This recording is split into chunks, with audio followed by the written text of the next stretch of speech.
బుర్ర తినడం ఏంటి అని అనుకుంటున్నారా? ఏడాదికి ఒక్కసారైనా బుర్ర తినాలంటారు పెద్దలు. అందులోనూ నాగుల చవితి నాడు తింటే ఇంకా ఒంటికి ఎంతో మంచిదంటారు. అసలు బుర్ర ఎలా తింటారు? అది ఎక్కడ దొరుకుతుంది? ఈ బుర్ర కథపై ఓ లుక్ వేయండి. నాగుల చవితి నాడు బుర్రగుజ్జు తింటే ఎంతో ఆరోగ్యకరంగా ఉంటుందంటూ కూడా అందరూ చెప్తూ ఉంటారు. మరి అసలు ఆ బుర్రగుజ్జు అంటే ఏంటి? ప్రస్తుతం ఏదైతే తాటి చెట్ల నుంచి చివరి దశలో అంటే మొదటి దశలో తాటి ముంజులు కానీ లేదంటే తాటి కళ్ళు కానీ తాటి కాయలు కానీ వస్తాయి. అలాగే తాటి చెట్టుకు చివరి దశలో వచ్చేదే తాటి బుర్రగుంజు. ఇదే తాటి బుర్రగుంజు. ఈ కాయను పగలగొట్టి లోపల ఉన్నటువంటి గుజ్జును తింటే కనుక ఎంతో ఆరోగ్యకరమైనటువంటి పోషకాలు లభిస్తాయి అనేది, ఒంట్లో ఉన్నటువంటి వేడంతా కూడా తగ్గుతుంది, అలాగే పోషకమైనటువంటి ఆహారం దొక్కుతుంది అనేది కూడా వైద్యులు కూడా సూచిస్తూ ఉంటారు. పూర్వకాలం నుంచి అనాదిగా కూడా వస్తుంది. ప్రధానంగా గ్రామీణ ప్రాంతాల్లో కూడా ఈ తాటి బుర్రగుంజులు కూడా దొరుకుతూ ఉంటాయి. ఆ బుర్రగుంజును పగలగొట్టి మనం చూస్తున్నాం కదా, ఇప్పుడు ఆ తాటి బుర్రగుంజును ఏ విధంగా అయితే పగలగొట్టాలో కూడా మనం ప్రత్యక్షంగా కూడా చూడొచ్చు. ఆ బుర్రగుంజును పగలగొట్టి అందులో ఉన్నటువంటి గుజ్జంతా కూడా తింటూ ఉంటారు. ప్రస్తుతం అనేక తాటి గుంజులు కూడా ఈ నాగుల చవితి సందర్భంగా ప్రస్తుతం అయితే కనిపిస్తున్నాయి.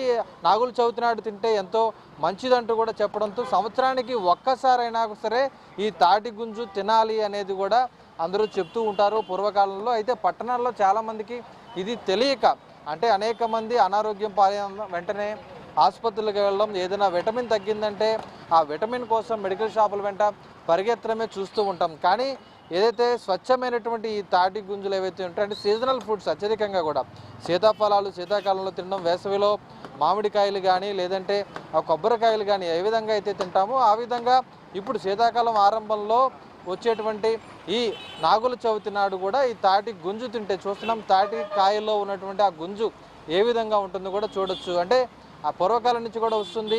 ఈ తాటి గుంజు తినడం వల్ల ఏంటో షుగర్ తక్కువ ఉంటుంది. షుగర్ వ్యాధిగ్రస్తులు కూడా ఇది తినచ్చు. టేస్ట్ అద్భుతంగా ఉంటుంది. ఎగబడి మరి ఈ తాటి గుంజు తినేటువంటి పరిస్థితులు కూడా మనం చూడొచ్చు. ఎందుకంటే ఎక్కడ అందుబాటులో ఉండవు ఈ తాటి గుంజులు అనేవి కూడా. మరి దీని ఫలితాలు అలాగే ఇప్పుడు ఉన్నటువంటి పరిస్థితులు దీన్ని అడిగి తెలుసుకుందాం. ఏంటి తాటి గుంజులు ఇక్కడ చూసాం, చాలా చోట్ల కనబడట్లా. ఎక్కడి నుంచి తీసుకొచ్చారు మీరు? వాళ్ళ ప్రజలు ఏమంటున్నారు? మేము పల్లెటూరు నుంచి తెస్తాం సార్. ఇవి మామూలుగా మార్కెట్లో పల్లెటూరు నుంచి రైతుల దగ్గర కొనుక్కొచ్చుకుంటాము, 100 లెక్క తెచ్చుకొని మనం ఇక్కడ అమ్ముకుంటూ ఉంటాం సార్. ఇక్కడ అయితే ఇప్పుడు ఉన్న తరం వాళ్ళకేం తెలియదు. మా తాతలు తండ్రులు మా నాన్నగారులు వాళ్ళప్పుడు బాగా తినేవాళ్ళు, బాగా చేసేవాళ్ళు. ఇప్పుడు నాగుల చవితి కాబట్టి ఈ తీసుకెళ్ళి కొట్టి పుట్టలో వేసి పాలు అవన్నీ పోస్తారు. ఇది పోషకాల గని అని కూడా చెప్తూ ఉంటారు. ఆరోగ్యానికి ఆరోగ్యానికి ఎలాంటి మేలు వస్తుంది? ఇప్పుడు ఆరోగ్యం అంటే షుగర్ కానీ బీపీ కానీ అట్లాంటి ఏమన్నా అన్నీ కూడా ఉంటాయి సార్, తగ్గుతాయి. అందరూ హాస్పిటల్కి వెళ్తూ ఉంటారు, చేస్తూ ఉంటారు, చెందుతూ ఉంటారు. కానీ దీంట్లో ఉన్న మంచి గుణాలు ఎవరికి తెలియదు ఇప్పుడున్న కాలానికి. అప్పట్లో మా తాతగారు మా నాన్నగారు వాళ్ళు మా బాబాయ్ వాళ్ళు వాళ్ళందరూ బాగా తినేవాళ్ళు, చేసేవాళ్ళు, కొట్టుకుని చేసేవాళ్ళు సార్. ఇప్పుడు తాటి ముంజులు అమ్ముతున్నారు కదా, ఇవి తాటి గుంజులు ఖరీదు ఎంత ఉంటున్నాయి? అసలు చాలా మంది జ్యూసులు అంటే 100 రూపాయలు 80 రూపాయలు పెట్టి కొంటున్నారు, అందులో ఉపయోగం ఉండట్లేదు. అసలు దీని ఖరీదు ఎంత ఉంటుంది? దీని ఖరీదు ఒక్కోటి వచ్చేసి 4 రూపాయలు 5 రూపాయలు ఉంటుంది సార్. ఇది ఖరీదు కూడా ఎక్కువేం కాదు, పల్లెటూర్లలో తెచ్చి వాళ్ళు అమ్ముతారు. ఇది ఒక్కోటి వచ్చేసేసి ఒక 6 రూపాయలు ఉంటుంది సార్. మళ్ళీ ఈ ట్యాగ్ కూడా ఉంటుంది సార్. దీన్ని కూడా మనం కాల్చుకొని తినొచ్చు, లేదా ఉడకబెట్టుకొని తినొచ్చు, ఎట్లాగైనా సరే తినొచ్చు సార్. దీనివల్ల 2 ఉపయోగాలే, ఇది తినొచ్చు, లోపల ఉన్నది ఇది తినొచ్చు. దీని ఖరీదు మొత్తం కలిపి 6 రూపాయలు అవుతుంది సార్.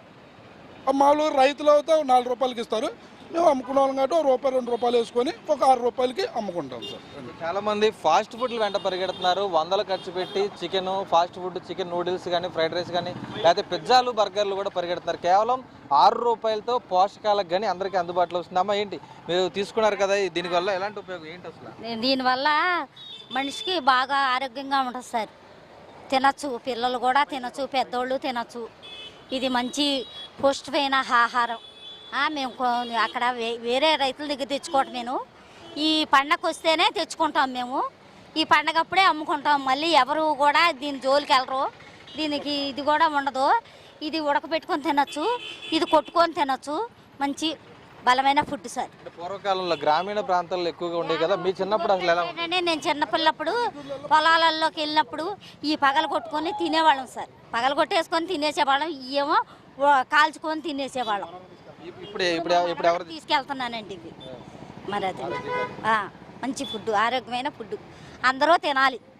అది అదే చూస్తున్నాం మనం పోషకాల గని ఇది. మన ఉమ్మడి ఆంధ్రప్రదేశ్లో కూడా తాడి చెట్టు అంటేనే పోషకాల గనిగా చెప్తూ ఉంటారు. తాడి చెట్టు నుంచి వచ్చే ప్రతిదీ కూడా ఎంతో పోషకాలను ఇస్తుంది మన శరీరానికి. అటువంటిది సంవత్సరానికి ఒకసారైనా కూడా ఈ తాటి గుజ్జు తినాలి, బుర్ర గుంజు తినాలి అనేది కూడా చెప్తూ ఉంటారు. అంటే బుర్ర తింటున్నారంటూ కూడా చాలామంది హాస్యాస్పదంగా కూడా అంటూ ఉంటారు. ఆ బుర్ర గుంజు తినడం అంటే కూడా ఇదే. ఇందులో ఉన్నటువంటి బుర్ర గుంజు తింటే ఎంతో మేలు చేకూరుతుందని వైద్యులు కూడా వారి పరిశోధనలో కూడా తేల్చారు. ఇది ఎంతో కాలంగా పురాతన కాలం నుంచి కూడా వస్తుంది. ప్రతి ఒక్కరు ఏదైతే సీజనల్ ఫ్రూట్స్తో పాటు ఆ ఏ కాలంలో వచ్చేటువంటి ఫ్రూట్స్ని ఆ కాలంలో తింటే కనుక ఎంతో మంచిది. ఖచ్చితంగా నాగుల చవితి రోజు ప్రతి ఒక్కరు కూడా ఇది తినాలని కోరుకుందాం. అందరూ ఆరోగ్యంగా ఉండాలనేది కూడా ఐ న్యూస్ మనస్ఫూర్తిగా కోరుతుంది.